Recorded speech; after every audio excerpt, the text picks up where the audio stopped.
Wanderstop is the latest game from David Eden and the debut game from the team at Ivory Road, who kindly sent me a code over so I could check it out. Now, just to cut to the chase, do I think this game will end up in my top 10 at the end of the year? I don't think so. Do I think at its core it does anything new? Not really. But I do think from a design and production standpoint, this is actually one of the most interesting games of the year so far, and the way the trophies work is so weird and unconventional that I have to make a video about it. So just to give you some context, David Eden first came onto the scene 14 years ago with the original version of the Stanley Parable. At 23 years old, he had made a name for himself overnight, and 2 years later, the full version of the game came out, which cemented David Eden as one to watch. I feel like over the years, the Stanley Parable has fell into YouTuber meme game territory. Expo visitor live feed. Right now, a man named called Germa is exploring the exhibit. He's reading this right now. What? But at the time, it was this great dissection of player choice in video games, all the way back in 2011, and now that seems to be all we talk about. And most importantly, it was new. It was one of the first walking sims, but it was also a walking sim that wasn't just a walking sim. In 2015, he followed it up with the Beginner's Guide, which I only actually played for the first time last year, but in my opinion, is quite clearly one of the best games ever made. It's shorter than a feature film, but it deals with so many topics and it's a game about so many things. One of the most important things that the game tackles is expectation. David Eden is an auteur, and as an auteur, we expect things from him. I know that some people will get pedantic about the definition of auteur, but I'm just using it as someone who has a set style or themes. Miyazaki games are hard with big boss fights. Jonathan Blow makes puzzle games about humanity and is on Twitter too much. Hideo Kojima is best known for making Metal Gear Solid, hanging out with celebrities, and creating Solid Snake.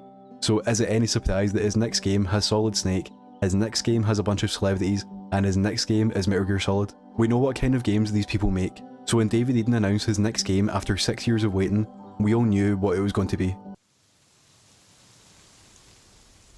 I'm not meant to be here. I'm a fighter. I'm meant to be in the arena, in combat. But instead, I'm out here in the middle of the woods, running a tea shop. Wanderstop is a cozy farming game where you make tea, which sounds like it could be one of the most generic indie games ever made. But with David Eden working on it, it can't just be that without. And look, the game's only just out, so I won't go into spoilers, but there isn't really a profound twist or anything that would make you think it's a David Eden game. It is just a generic farming game. And yeah, the game does deal with some heavier topics that aren't usually found in the genre, but Spiritfarer does the same thing, and that came out 4 years ago. And don't get me wrong, I did enjoy my time with it, and if you're interested in the game based on it being a cozy game, you probably will like it, and the game will find its people, especially if it comes out on Switch. But it's just nothing like what I expected. I can...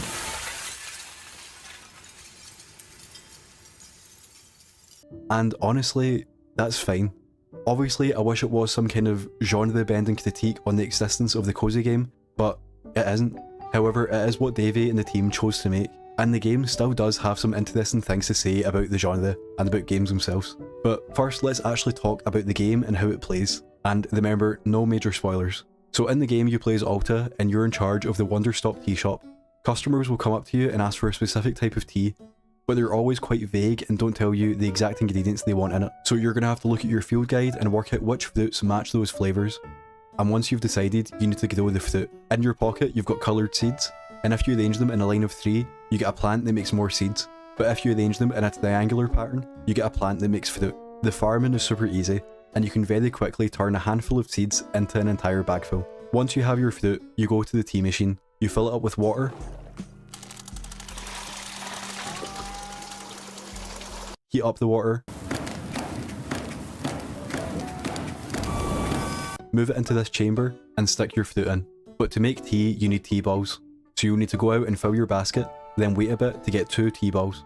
Once you place the tea ball in, you can pour your tea and give it to the customer, which will reward you with some dialogue. I'm not entirely sure if this is correct, but at some points in the game it felt like I had guessed the flavour wrong, but I never failed any of these quests, so the game is either quite lenient or I just got lucky. And these conversations are the best part of the game. Each character is well rounded and the designs are all fun, but most importantly, the dialogue is genuinely funny. There's a great bit in the second half of the game with businessmen, which I'll always remember when I think about this game. And I just wanted to take this opportunity to shout out the animations in the game because they're great and I was always surprised by them.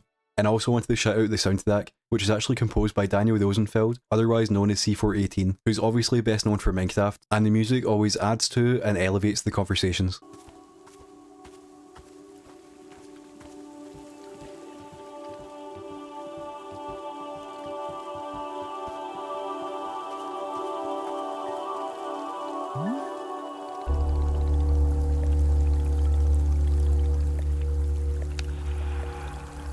And other than a few songs and games over the years, this is actually the first full game that he's scored since creating arguably one of the most recognisable songs for anyone between the ages of 5 and 35. There's basically a whole other video waiting to be made about that from a music YouTuber. Once you've spoken to the customer, you're always encouraged to grab a cup for yourself and just have a sit down, which will get you more dialogue with yourself. And finally, you should always remember to wash the mugs. And this loop is the game. There's a few more mechanics introduced later on, but this is the core of it. Once you've finished every request in a chapter, you'll move on, which resets your inventory, slightly changes the layout of the clearing, and you'll get a section of the main story progression. And you repeat this loop until you roll the credits. Personally, I found all of the gameplay to be quite clunky, but to the game's credit, it always keeps the task at hand bite-sized, and while at first I was annoyed about my inventory wiping, it does give you a fresh start every once in a while to take a breath and just keep going. And now that I've finished the game, I do like this idea. I've never got on with Stardew Valley. I know that if I push through the first few hours, I will love it, but every time I've played it, I found it stressful. The way the clock ticks down, the idea of not making an optimal farm, the idea of being bad at a cozy game.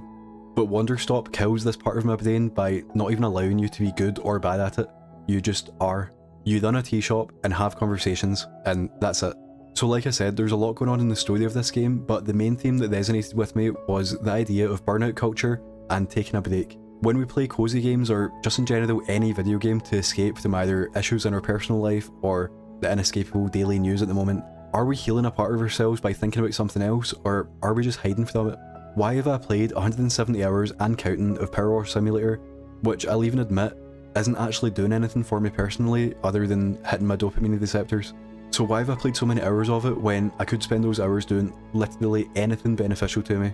I don't actually have an answer yet, but Wanderstop did make me think about it. Another big thing that the game deals with is Alta's idea that you shouldn't be relaxing. No days off, no breaks, Molly Maze 24 hours in a day. And this is what I find fascinating about the trophies. I got the code for the game on Monday afternoon, and the first thing I thought was, if I platinum this game as fast as possible, I can edit the video quickly and get the video out as fast as possible. This could be a big thing for the channel. So while downloading the game, I checked PSN profiles, and every trophy in the game has a vague description.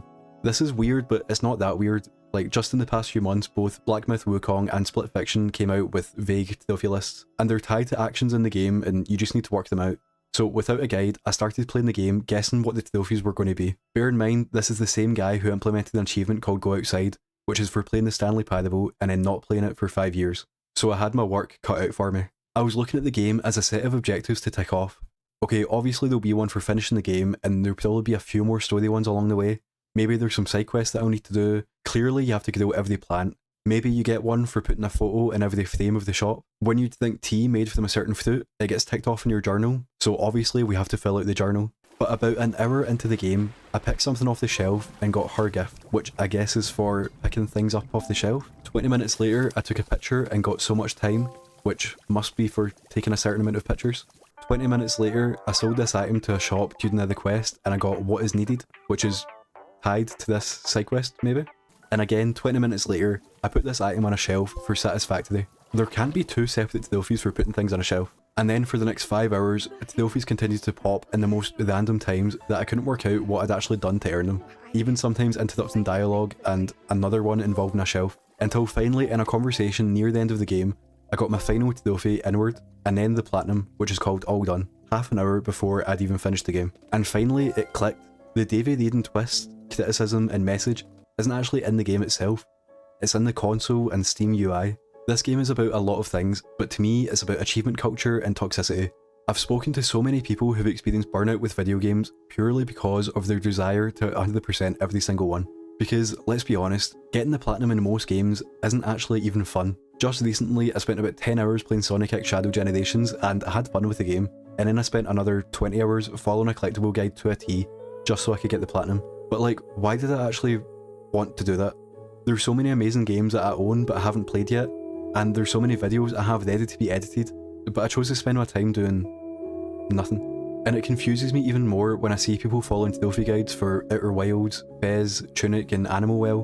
The entire point of the game is to work out what's going on, so you're killing the game just so you can get the platinum faster. Optinoob has a 17-hour platinum trophy walkthrough for The Witcher 3. I do like him and I assume it's a very well researched guide, but the idea of someone playing The Witcher 3 for the first time while they've got their laptop open, copying every single thing he does in the video, just makes me feel a bit sad. Games are toys, games are art, and trophies and achievements should be a fun bonus thing. They should not be the thing. And that's what I think David Eden is saying with this trophy list. Just play the game. Who cares if you mess up? Just have fun. It reminds me of what Toby Fox did with the Undertale list, but this is done in a much more positive way. You can achieve things simply by existing and doing your best. You don't need to find every Kodok seed, you don't even need to complete every shrine, and you don't even need to complete the game.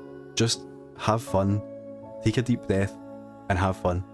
This was a bit of a different video, but I'd like to thank you for watching it all the way through. There's a chance the trophies are just bugged and this video will be pointless in a week, but in the Stanley Parable there's already an achievement that works in a similar way to the ones on Wanderstop, so I believe it is on purpose. Also, there was nowhere to fit this in the actual video, but while researching for this, I found out that David Eden is actually Doug's brother. What? How did I never know this? This is the actual twist of Wanderstop. Thanks for watching this video, and if you liked it, then give it a like, and if you're new, then subscribe to the channel. If you'd like to support the channel more directly, then join the Patreon for early access to more videos like this one. I hope you have a good one, and if you play Wanderstop, I hope you enjoy it and just have fun with it.